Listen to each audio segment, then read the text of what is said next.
I keep bringing up the manufactured home rent ordinance because it's an indicator of the way our city operates. When we talked about Chiquita landfill, it's almost the same type of a scenario. You have a contract with Valverde. How can someone in the county organization decide that they're going to give them a waiver without going back to court? But they know that the folks in Valverde don't have the resources to take them to task in court, and so they just run over the top of them.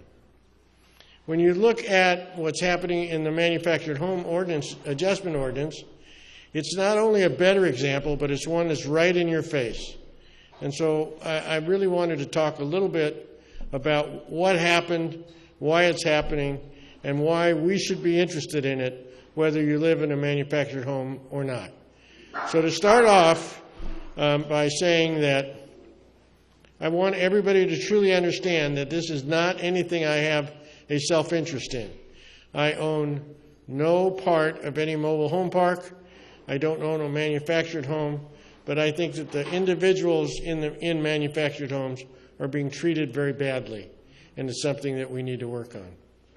So for a little bit of history, in 2005, with pressure, because of an arbitrary increase amount, the park owners were allowed to arbitrarily increase rents each year by 3% minimum. If the CPI or the Consumer Price Index went over 3%, they could go over 3%. I believe it was up to 5%. But if it went under 3%, they still got 3%. So understand that that says, if you go do the math, that rents are going to double every 12 years. That's what's going to happen. And whether or not the costs are going up or not, they're still going to go get to raise the rent for that amount. So partly when the ordinance was amended, I thought part of the good news was that the owner, park owner, would only be allowed to raise the rents for the actual consumer price index increase, kind of making it more balanced with what their actual increase in costs were. And I thought that if, in fact, the mobile park owners were responsible to tell and disclose the actual capital improvements that they were making so that the park residents understood them, it would be a good idea because at least you would have an understanding of what you're being charged for. And I think makes it a little easier to take. In addition to that, the ordinance was changed to allow them to pass through increases in fees and charges, basically increases in property tax and what appears on your property tax bill. All seem to be fairly reasonable because that's if you weren't getting an arbitrary increase, you were defining what the increase was. And so I thought the good news of that particular ordinance change was it gave the residents a much better definition of why their rents were being increased and make it more palatable to them. But the bad news was that the city really was trying to get out of enforcing their own ordinance. So they set it up so that if, in fact, a park owner violated the ordinance, either increased by too large of an arbitrary amount or passed through things that they weren't allowed to pass through, you had to get 50% of the residents plus one to sign up to challenge the ordinance violation. Now, I want you to understand that if you live in a single-family dwelling, most of people around, I think in the audience do, and your neighbor turns around and says, "Oh, I'm sorry, but you're violating an ordinance." One person. And they don't even give you an opportunity to discuss why you're doing it. You'll have a code enforcement officer out there the next day telling you to go fix that problem. But here, if we have an owner who is responsible for a large number of spaces, you need to go gather 50%, and that is just a way to make it more difficult for the mobile home park owners to challenge when the ordinance is being violated. And then, inside the ordinance itself, they prohibited the residents from appealing any decision of the staff or the panel to the city council. They had words in it like, this person's decision is final. No appeal is allowed to the city council. I believe that the city council, if they make our ordinances, if they have the responsibility and have the ability to put requirements on us, then they also should have the responsibility to adjudicate problems when they occur, not turn around and say to somebody, oh, well, you can always take us to court, because they know that they're putting your people in a position where they don't have the resources to make that happen. And they made the rent increase procedure very complex. And because it's complex, it started the abilities of people to play with it, probably not in the way it was originally intended. So we went through a series of 2016 rent adjustment panel meetings. And anybody at the city can deny this all they like, but I have a lot of it on video recorded. I know that the residents have a lot of it video recorded. And so one of the first things that happened was they turned around and said, the panel needs to decide whether the residents who signed the petition were truly owners. But that's not what the ordinance said.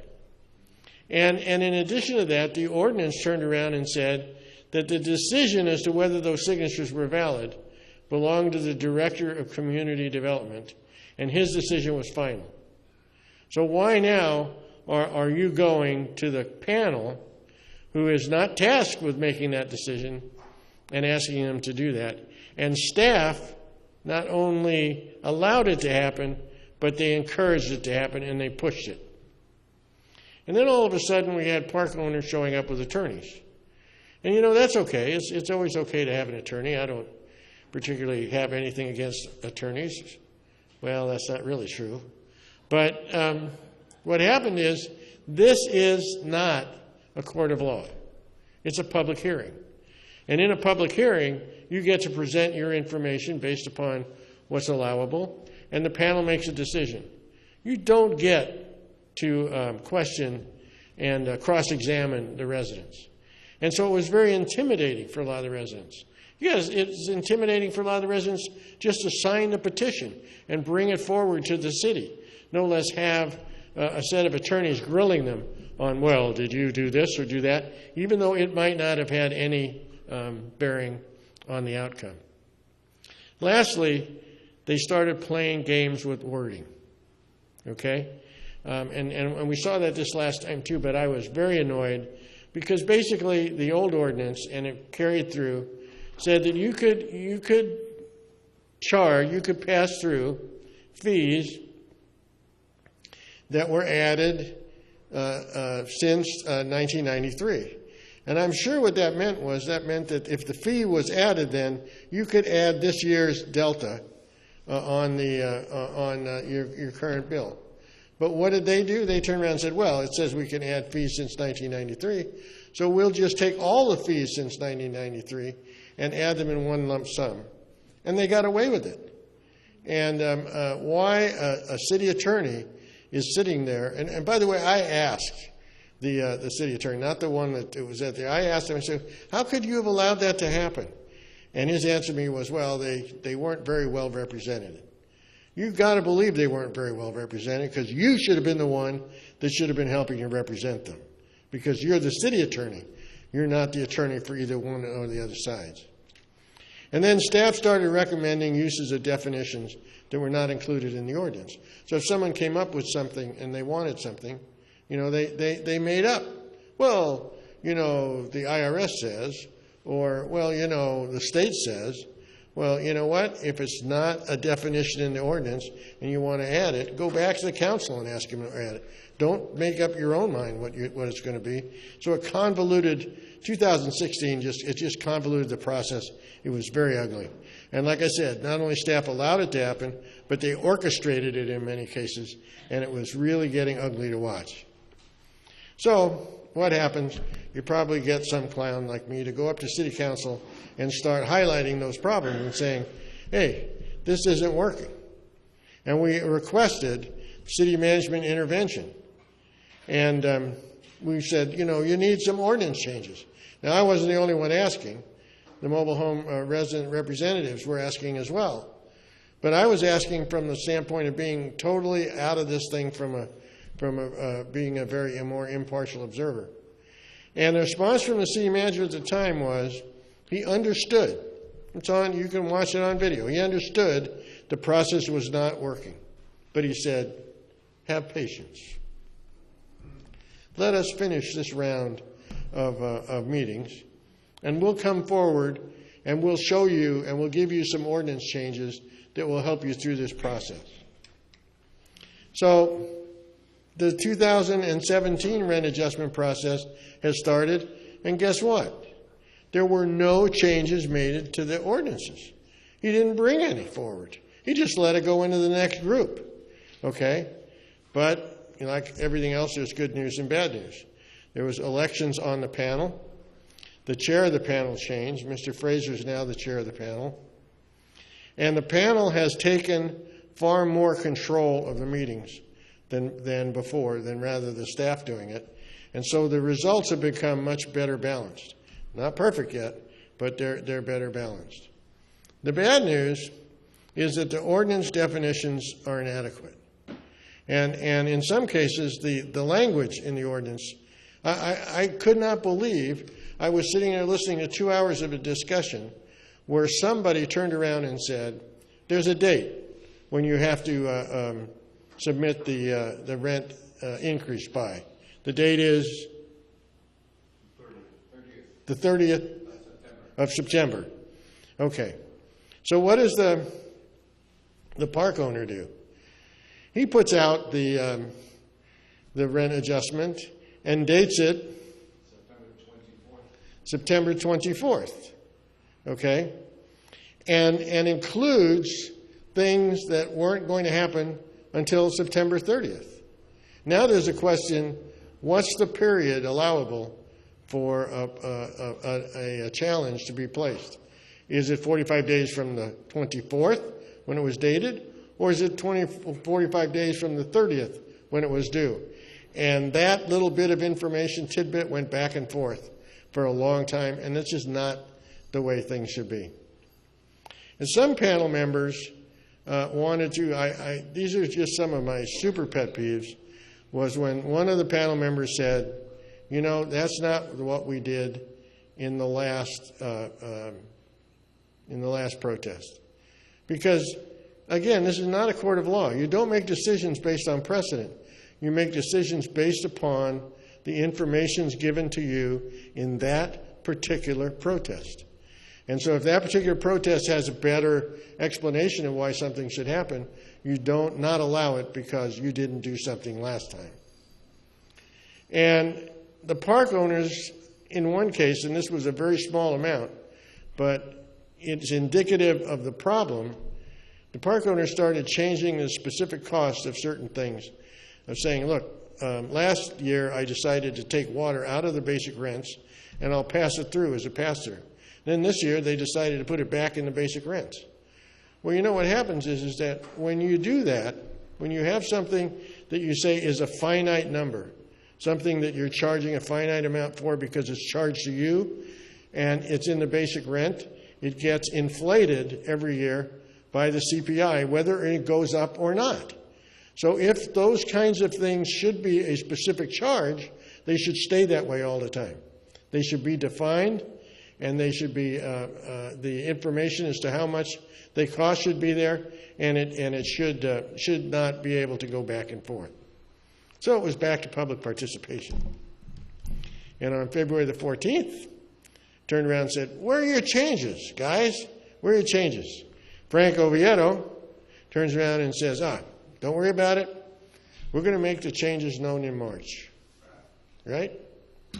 But then on the February 28th council meeting, the city manager announces, well, no, March is not right. It's going to be 30 to 60 days. So what we're seeing here is what normally happens when the city doesn't want to take action, when they don't really have the guts to take a position. They just push it downstream. Keep saying, come on, I'm not ignoring you. I'll do it tomorrow. Check's in the mail. You'll get it tomorrow, right? And then when tomorrow occurs, it doesn't happen. They just move it downstream. So there's lots of things that we could do better in that manufactured home ordinance. What I intend to do is go through it, make up a set of recommendations, and then present it to the council. And it is going to be certain things like the fact that they should have the responsibility for things to be able to be brought to them if there's a disagreement. That if it's a strict ordinance issue, that there's no reason why there should be a protest at all. That maybe they should just have the park owner present the increase to the city, and if it doesn't match the hard numbers, the city ought to fix it right away. Why do they have to wait for the homeowners? And maybe because this is a panel instead of a code enforcement thing, maybe you need 10 homeowners to say, I want to do it. But there's no reason to have to go get them all or get half of them or make it so difficult that people get frustrated. We watched that in the 2016 changes where some of the residents were frustrated because it took so much effort to go make this happen, and then they got treated so badly when they got to the panel. And some of the definitions are crazy. There's a definition in the ordinance that turns around and says, if the park owner doesn't pay the fee to the city, you can't have a hearing on his rent increase. I don't know who thought of that idea, but that's interesting. So in essence, the park owner could just say, I'm going to get around this whole thing. I just won't pay my fee. So there's a lot of things that need to change, and I think that the idea of when the park notice comes out should be before the 30th of September, and the date for protest is 45 days from the 30th of September, no matter when they put it out, and that it should be extremely detailed, and it should tell the residents all the different items that they're being charged, what they're being charged for. Oh, here's another item. You can turn around and you can declare something a capital improvement, and one of the definitions is that it has to be something that lasts at least 3 years. But you can amicate it over 10. 20. All right, 20. Whatever you want. That's absurd, right? And the last part that I think came off of the, just as an example, that came off of the last rent panel meeting I went to was when somebody damaged a piece of property on the park. And the way the ordinance is written, if that piece of property that was damaged is insured, you can't charge the residents for it because you're going to get the money, obviously, from the insurance company. But if it's not insured, they turned around and called it a capital improvement because they were returning it to its original capital state, which says you've, in essence, made the residents the insurance company for the park owner, all right? And I guess as I'm sitting here thinking about it, that one area where the guys, in that same area where the guys had that capital improvement, where the guy contracted with his own company, borrowed the money from another company that he owned, and then came with the evidence from those two companies that everything was wonderful, just seemed a little bit unscrupulous. So there's work to be done here. The city needs to step up and get this thing right. Doug, you want to say anything? No. You covered it very well. Huh? You covered it very well. All right, thank you. Okay. What percentage of park residents are actually covered under the rental ordinance? Because as I understand, if they have a lease that extends more than 1 year, they're not subject to the ordinance. The ordinance only covers manufactured homes which are not under contract, on lease. So if you have a lease, you're not covered. And what percent? I don't know. Maybe Doug will be able to tell us. Yes. There are around 2,000 homes under the jurisdiction of this ordinance. If the park owner has, when a new resident came in, he signed a 5, 10, 15-year contract, then that eliminates his rights to this ordinance because it's only year to year or month to month. In Caravilla, they're all under contract. In Placerita Canyon Mobile Home Park, they're all under long-term contract. In Granada Villa, there's only 11 homes that are under the ordinance and maybe 200 that are long-term contracts. So it varies from park to park. The park that's a gated community off of Camp Plenty on the other side of the river are all 99-year contracts. So they're not even involved in this. But there are 2,000 homes that are available for this ordinance. And we have like 16 parks that are in the city limits. Okay. One thing I'd like to see maybe is the city try to annex parks that are not in the city limits, like Lily of the Valley up on Bouquet. It's outside the city limits, but if the city could annex that property, then they could pull that property back into the city. And there's one over on Old Road, past the Pate Farm that got burned down, paintball center, across from the post office there. I know where it is. That's outside the city limits. And they've asked for help from the city, and the city just has responded, you're outside the city limits, we can't help you. So if we could annex those groups, then they could become part of the city too. Doesn't the city have enough problems with them? Why would they want to annex more problems? They just, Lily of the Valley, their septic system is broken, right? All right, well, yeah, certainly we know the city's reluctant to take this challenge seriously, so they probably won't be too anxious to go annex additional mobile home.